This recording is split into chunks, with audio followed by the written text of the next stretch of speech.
Hi everyone, అందరు బాగున్నారా? ఈరోజు మన వీడియో వచ్చేసి పాయ రెసిపీ అండి. ఇది చాలా మందికి తెలుసు, చాలా ఇష్టం కూడా చాలా మందికి. కాకపోతే దీనివల్ల బెనిఫిట్స్ ఏంటో తెలిస్తే ఇంకా స్పెషల్గా ప్రిఫర్ చేస్తూ ఉంటారు. వీక్లీ వన్స్ అయినా యూజ్ చేస్తూ ఉంటారు, చేసుకోవడానికి చాలా ఇష్టపడుతూ ఉంటారు. మనం ఇప్పుడు బెనిఫిట్స్ ఏంటో తెలుసుకుందాం.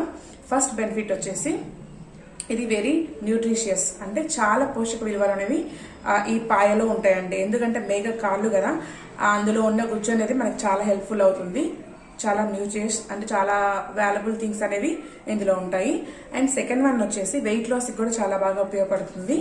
అండ్ థర్డ్ వన్ వచ్చేసి మన కీళ్ళ నొప్పులు అంటారే, ఆస్టియో ఆర్థరైటిస్ అంటే కాళ్ళలో గుజ్జు అనేది కరిగిపోవడం, ఆ కాళ్ళ నొప్పులు కీళ్ళ నొప్పులు అంటారు. సో ఆ కాళ్ళ నొప్పులు కీళ్ళ నొప్పుల నుంచి ఆ ఇన్ఫ్లమేషన్ అంటే ఆ పెయిన్ ని అనేది ఇన్ఫ్లమేషన్ ని తగ్గిస్తుంది. సో దానికి కూడా ఇది ఆ పెయిన్ తగ్గించడానికి, ఆ గుజ్జు అనేది పేరుకోవడానికి, ఆ కాళ్ళలో ఉన్న మోకాళ్ళలో గుజ్జు తగ్గిపోయింది అంటారు, మీకు తెలిసే ఉంటుంది. సో ఆ గుజ్జును అనేది మళ్ళీ రీప్లేస్మెంట్ అవ్వడానికైనా, మన కాళ్ళ నొప్పులు తగ్గడానికైనా ఈ పాయ అనేది చాలా హెల్ప్ఫుల్ అవుతుంది. సో బెనిఫిట్స్ తెలుసుకున్నారు కదా, మన ఇప్పుడు ఇంగ్రీడియంట్స్ ఏంటో, రెసిపీ ఎలా చేద్దామో చూద్దాం.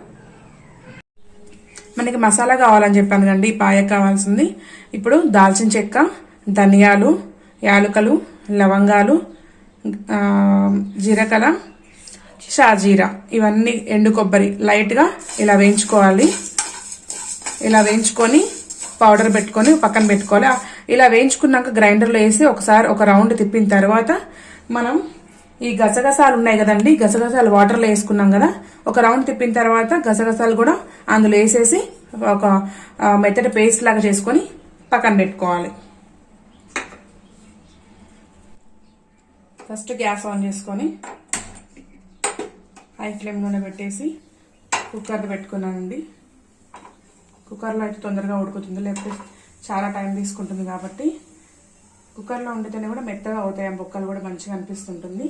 హై ఫ్లేమ్లో పెట్టేసి మనకి నూనె ఒక 2 స్పూన్ల మందం పోస్తున్నాను.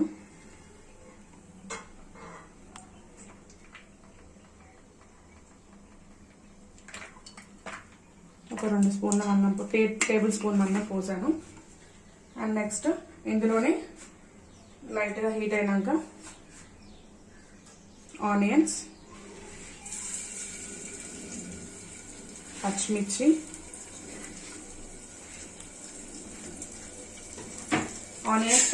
వేసి బ్రౌన్ కలర్ వచ్చేంత వరకు లైట్గా వేయించుకోవాలి.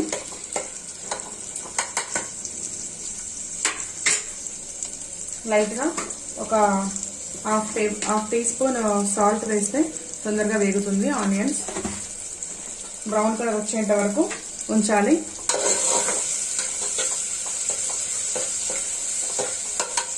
ఇందులోనే పసుపు కూడా వేద్దామండి.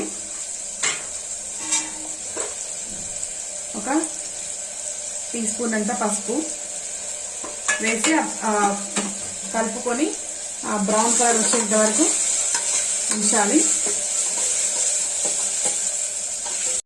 ఇట్లా ఒక 3 మినిట్స్ ఉంచిన తర్వాత ఆనియన్స్ లైట్ బ్రౌన్ కలర్లో వచ్చినాయండి. సో ఇప్పుడు మనం ఇట్లా బ్రౌన్ కలర్లోకి వచ్చిన తర్వాత అల్లం వెల్లుల్లి పేస్ట్ వేయాలి. ఒక 2 స్పూన్స్ ఆఫ్ అల్లం వెల్లుల్లి పేస్ట్ వేసి ఒక హాఫ్ మినిట్ ఉంచితే, జస్ట్ ఆ పచ్చి వాసన పోయేంత వరకు ఉంచితే సరిపోతుంది.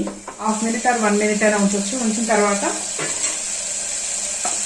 మనం నీట్గా కడిగి పెట్టుకున్నటువంటి ముక్కలు వేసి కలపాలి.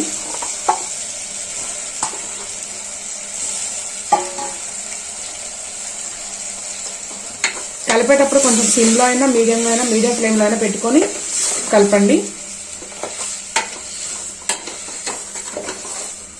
ఇలా మూత పెట్టుకొని 5 మినిట్స్ ఉంచి హై ఫ్లేమ్లోనే పెట్టుకొని 5 మినిట్స్ ఉడకనివ్వాలి.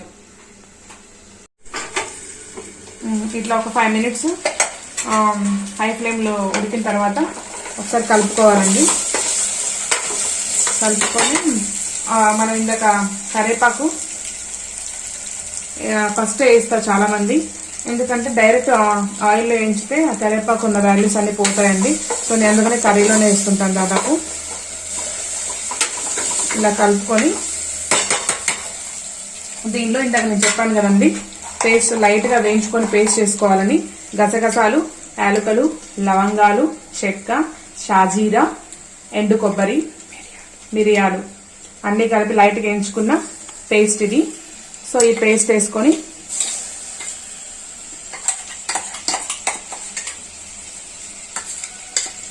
నీట్గా కలుపుకోవాలి.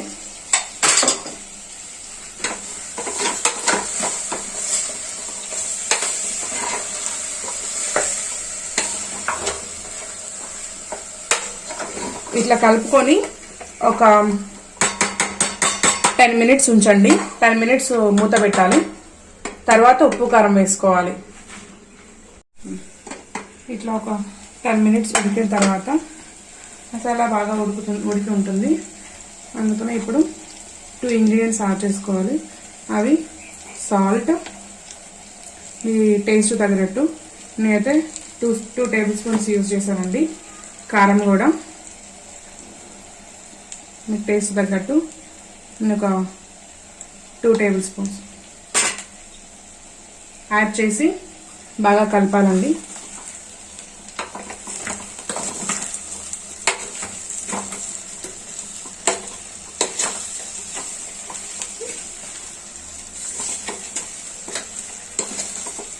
ఇట్లా కలుపుకొని ఒక 5 మినిట్స్ మీడియం ఫ్లేమ్లో ఉంచితే సరిపోతుంది. ఉంచినాక మళ్ళీ వాటర్ పోసుకుందాం. కలిపి మూత పెట్టి ఒక 5 మినిట్స్ మీడియం ఫ్లేమ్లో ఉంచండి. ఇలా 10 మినిట్స్ అయిపోయిన తర్వాత తీసి మళ్ళీ పక్కన పెట్టి ఇప్పుడు సిమ్లో పెట్టాలండి. సిమ్లో పెట్టి వాటర్ యాడ్ చేసుకోవాలి.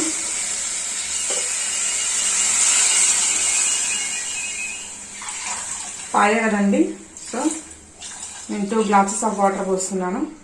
2.5 పోద్దాం. సో ఉంటేనే బాగుంటుంది. పోసి ఇలా నీట్గా కింద నుంచి కలుపుకోవాలి.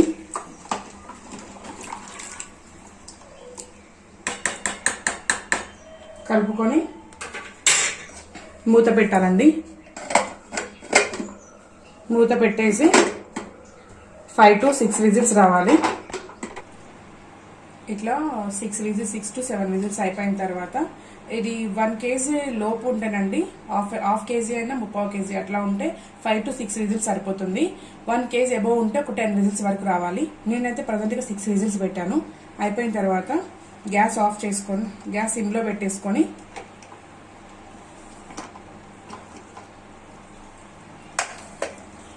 కొంచెం పుదీనా ఆకులు, కొత్తిమీర కట్ చేసి కడిగి పెట్టుకున్నాం కదా, అవి వేసేసుకోవాలి.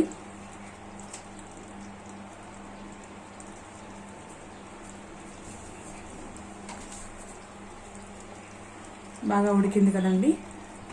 సో ఈ కొత్తిమీర, కరివేపాకు వేసుకున్న కొత్తిమీర, పుదీనా వేసుకున్న తర్వాత ఓన్లీ ఒక 2 మినిట్స్ ఉంచేసుకొని ఆఫ్ చేసుకుంటే సరిపోతుంది.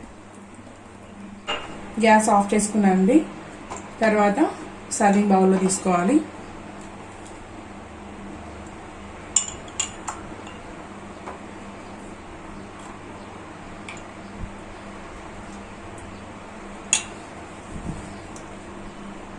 రైస్లోకైనా, చపాతీలోకైనా, ఎందులో అయినా కూడా డైరెక్ట్గా అయినా సరే చాలా టేస్టీగా ఉంటుంది. హెల్తీకి కూడా చాలా మంచిది.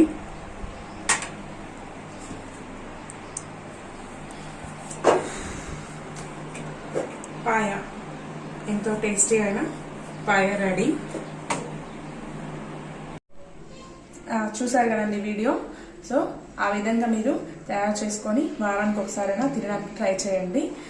పెద్దవాళ్ళకి కంపల్సరీ పెట్టడానికి ట్రై చేయండి. ఎవరైతే కాళ్ళ నొప్పులు, కీళ్ళ నొప్పులతో బాధపడుతున్నారో వాళ్ళు వీక్లీ వన్స్ ఈ విధంగా చేసుకొని తినడం చాలా మంచిది. ఆరోగ్యానికి కూడా, పిల్లలకు కూడా బోన్స్ డెవలప్మెంట్లో కూడా చాలా బాగా ఉపయోగపడుతుంది. ఈ వీడియో మీకు నచ్చినట్లయితే లైక్ చేయండి, షేర్ చేయండి, సబ్స్క్రైబ్ చేయండి. Be happy and be healthy.